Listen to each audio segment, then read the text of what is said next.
اکثر اعتراض شیعیان اہل بیت پہ کیا جاتا ہے کہ ہم بھی امام حسین کو مانتے ہیں یا نہیں، کہ دوسرے امام حسین کو نہیں مانتے. ہم بھی یزید کے اس فعل کی مذمت کرتے ہیں کہ اس لعین نے امام حسین کو شہید کیا.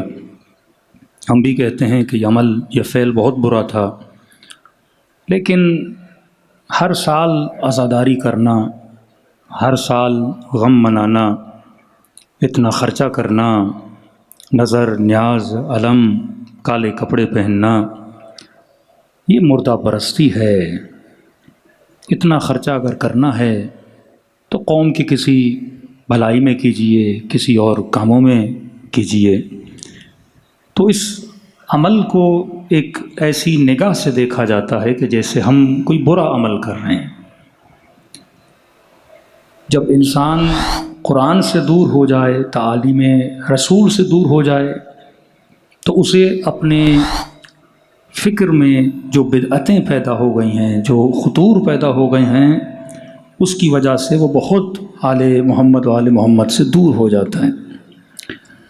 سب سے پہلے یہ بات ذہن میں بٹھا دیجئے کہ کربلا ایک واقعہ نہیں ہے، کربلا ایک سرزمین کا نام نہیں ہے. کہ آپ سے بولا جائے کربلا کیا ہے، آپ بولیں عراق میں ایک شہر ہے جس کا نام کربلا ہے. آپ کو بولا جائے آپ شیعہ کیا مناتے ہو، تو یہ کبھی مت کہا کرو کہ ہم ایک واقعہ منا رہے ہیں. ہم ایک قصہ تھا کربلا کا جسے ہم منا رہے ہیں، لوگوں کو سنا رہے ہیں. علماء فرماتے ہیں کربلا ایک تہذیب کا نام ہے، کربلا ایک کلچر کا نام ہے، کربلا ایک فکر کا نام ہے، کربلا ایک خاص طرز زندگی کا نام ہے. کربلا قوموں کو زندگی کرنے اور اس کا سلیقہ گزارنے اور راہ و رسم کا نام ہے. لیکن دشمن کی یہی کوشش ہے کہ کربلا کو محدود کیا جائے قصے میں.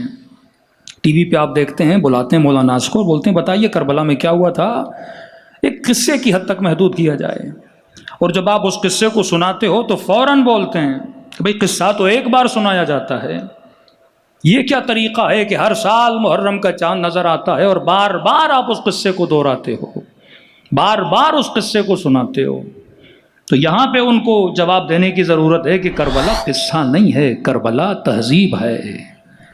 ہمارے بچے فرش ازا پہ قصے سننے نہیں آتے، حسین سے زندگی گزارنے کا طریقہ سیکھنے آتے ہیں.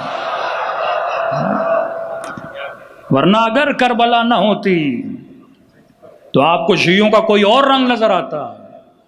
اگر کربلا نہ ہوتی، اس ملک میں جتنا شیعوں نے ملک کی سالمیت کے لیے کردار ادا کیا، یہ کردار آپ کو نظر نہ آتا. ورنہ القتل بالقتل، اگر ہمارے گلے کٹ رہے تھے تو ہم بھی گلے کاٹتے نا. لیکن نہیں، ہمیں کربلا نے صبر کا درس دیا، ہمیں کربلا نے تہذیب کا درس دیا. ورنہ سامنے سے گالی آتی تو ہم بھی گالی کا جواب گالی سے دیتے نا. لیکن حسین نے کہا نہیں، تو صفین میں علی کے لشکر کا ماننے والا ہے، کسی اور کا ماننے والا نہیں کہ تو گالی کا جواب گالی سے دے. رہی بات یہ کہ قصہ عجیب ہے کربلا کا. اگر یہ صرف قصہ ہوتا تو اس قصے کو رونما ہونے سے پہلے رسول اتنا یاد کیوں کرتے؟ جس طرح آج ہر مسلمان کو پتا ہے حضرت مہدی کا ظہور ہوگا، ظہور ہوا نہیں پر سب کو پتا ہے کہ حضرت مہدی آئیں گے. برملا پتا ہے، کسی سے حضرت مہدی کا آنا چھپا ہوا نہیں ہے. یعنی ایک واقعہ ہوا نہیں ہے، لیکن اس واقعے کے آنے کی پہلے سے ایسے خبر دی گئی ہے کہ آئیں گے، کس طرح نماز پڑھائیں گے، کہاں پہ ظہور کریں گے، کس شہر میں اپنی حکومت کی بنیاد رکھیں گے، سب کو پتا ہے. کوفے میں بنیاد ہوگی، کعبے کی دیوار پہ ٹیک لگا کے آواز دیں گے انا بقیت اللہ فی الارض، میں اللہ کی وہ باقی نشانی ہوں زمین خدا پر. اسی طرح واقع کربلا کے رونما ہونے سے پہلے یہ نہیں کہ صرف رسول خدا، جناب آدم سے لے کر جناب خاتم تک ہر نبی کو بتایا گیا کہ حسین کی عظمت کیا ہے، حسین کا مقام کیا ہے. جب سامرہ جائیں تو دو بڑے علماء کی قبریں ایک ساتھ ہیں، ابن قولوے اور شیخ مفید. قولوے شیخ مفید کے استاد ہیں، ان کی کتاب ہے کامل الزیارات، 1000 سال پہلے یہ کتاب لکھی گئی ہے، جس کتاب میں وہ فضائل زیارت امام حسین بیان کرتے ہیں اور جناب آدم سے شروع کرتے ہیں، کیونکہ جتنے انبیاء کا نزول ہوا وہ سرزمین بابل، سرزمین فلسطین، سرزمین عراق، کیونکہ یہ بین النہرین یہاں پہ اکثر انبیاء آئے، جتنے بھی انبیاء آئے وہ سرزمین بابل یعنی عراق، فلسطین، اسی خطے میں آئے، اور ہر نبی جب سرزمین کربلا سے گزرتا تھا اس کے بدن پر کوئی نہ کوئی زخم ضرور آیا ہے۔ حضرت آدم گزرے، پاؤں لڑکھڑایا، سر پہ چوٹ آئی، خون جاری ہوا، فوراً خدا سے پوچھا پروردگارا کوئی خطا تو نہیں ہوئی؟ کہ آدم خطا نہیں ہوئی، اس سرزمین پر آخری نبی کے نواسے کے گلے کو کاٹا جائے گا، ہم نے چاہا کہ تیرا خون بھی اس سرزمین پہ گرے تاکہ تیرا بھی حسین کے خون کے ساتھ کوئی کنیکشن بنے۔ حضرت ابراہیم اس سرزمین پہ گرے، چوٹ آئی، انبیاء کو جب تکلیف آتی تھی خدا سے سوال کرتے تھے پروردگارا، کیونکہ تکلیف یا گناہ کی وجہ سے آتی ہے یا کسی بندے کے درجات کو بلند کرنے کے لیے آتی ہے، کہ خدایا کوئی گناہ کیا؟ کہ نہیں ابراہیم، اسی سرزمین پر محمد کے نواسے کو بڑی بے دردی سے مارا جائے گا، ہم نے چاہا کہ تیرا کوئی کنیکشن بنے۔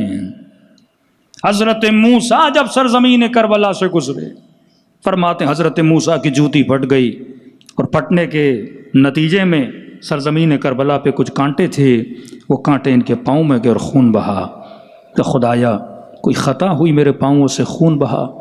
اللہ کی آواز آئی موسیٰ تیرے پاؤں سے تھوڑا خون بہا ہے، اس سرزمین پر لاشوں کے اوپر گھوڑے دوڑائے جائیں گے، اس سرزمین پر نبی کی نواسیوں کو ننگے پاؤں چلایا جائے گا۔ یہی محرم کا مہینہ آنے والا تھا۔ ابن قولوی لکھتے ہیں کہ حضرت جناب زکریا، اللہ نے اولاد نہیں دی تھی، بڑے عرصے تک بے اولاد تھے، دعا کی خدایا مجھے اولاد دے، اس نتیجے میں خدا نے حضرت زکریا کو واقع کربلا پورا سنایا۔ لکھتے ہیں کہ جب پورا واقع کربلا سنا 3 دن تک حضرت زکریا اپنے گھر سے نکلے نہیں، گویا روتے رہے، عزائے حسین مناتے رہے شہادت حسین سے پہلے۔ اس وقت فریاد کی ربی اے میرے خدا حبلی، مجھے ایک بیٹا عطا کر، اور میں یہ چاہتا ہوں کہ جو غم تیرے نبی نے حسین کے جانے سے چکھا ہے وہ غم تو مجھے چکھا، میں بھی شریک غم ہونا چاہتا ہوں۔ تبھی 7 صفات ہیں حضرت یحییٰ میں اور امام حسین میں، جس طرح مولا حسین کا گلا وقت کے حاکم نے کاٹا، اسی طرح جناب یحییٰ کا گلا وقت کے بادشاہ نے کاٹا۔ جس طرح امام حسین کا سر تشت میں رکھ کے حاکم اپنے سامنے رکھ کے بیٹھا تھا، اسی طرح جناب یحییٰ کا سر کٹا ہوا سامنے رکھا تھا، تب جا کے حضرت زکریا کو احساس ہوا یہ یحییٰ ہے، یہاں پہ ایک سر کٹا ہے، کربلا میں 72 کے سروں کو کاٹا گیا۔ ابن عباس فرماتے ہیں اور جناب ہرسما کہ مولا علی جنگ صفین سے واپس آ رہے تھے اور سرزمین کربلا سے گزرے، کہتے خاک کربلا کو اٹھا کے علی زار و قطع رونے لگے۔ ابن عباس نے کہا علی جیسا امام شجاع اس خاک اور مٹی کو دیکھ کے رو کیوں رہے ہیں؟ کہ ابن عباس تجھے نہیں پتا اسی مٹی میں میرے بیٹے کا خون ملایا جائے گا، کسی امام کی قبر کی مٹی کو کھانا شفا نہیں ہے، لیکن یہ مٹی حسین کی مٹی تھی نا، یہ کربلا کی مٹی تھی جس سے کھانا کیا ہے؟ شفا ہے۔ اور خود رسول خدا سے جب جناب سیدہ امام حسین کو لے کر آتی ہیں اور جیسے رسول کی نگاہ مولا حسین کے چہرے پہ پڑتی ہے فوراً آنکھوں سے آنسو بہنا شروع ہو جاتے ہیں۔ بی بی ام سلمہ کی روایت تو تمام کتب اہل سنت میں موجود ہے، اس وقت بھی فرماتی ہیں کہ بابا آپ رو کیوں رہے ہیں؟ فرماتی میری بیٹی یہ جو تیرا حسین ہے نا یہ پیاسا کربلا میں مارا جائے گا، بے کفن کربلا میں مارا جائے گا، اس کے لاشے پہ گھوڑے دوڑائے جائیں گے، اس کے جوان 9 سال بیٹوں کو شہید کیا جائے گا۔ اس وقت سیدہ فرماتی ہیں بابا پھر میرے بیٹے کے لیے عزا کون منائے گا؟ نبی فرماتے ہیں یجددون العزا فی کل سنہ، اے میری بیٹی ایک قوم ہوگی جو تیرے لال کی ہر سال عزاداری منائیں گی، جیلن بعد جیل، اگر وہ نسل چلی بھی جائے ان کی اگلی نسل آئے گی اور وہ تیرے حسین کی عزاداری منائیں گی. گھبرانا نہیں، ان کے جوان تیرے حسین کے جوانوں پہ روئیں گے، ان کے بوڑھے تیرے حسین کے بوڑھوں پہ روئیں گے، ان کی بیٹیاں تیرے حسین کی بیٹیوں پہ روئیں گے. تو یہ قصہ نہیں ہے جس کی خبر اتنی پہلے دی جا رہی ہے. کربلا ایک تہذیب ہے، کربلا ایک کلچر ہے، کربلا ایک مکتب ہے، کربلا ایک درسگاہ ہے جہاں سے آ کے نوجوان کچھ سیکھتے ہیں اور اس مکتب سے اٹھ کے پوری قوموں میں جا کے درس حسین کو پھیلاتے ہیں. صلوات پڑھے محمد و آل محمد پر.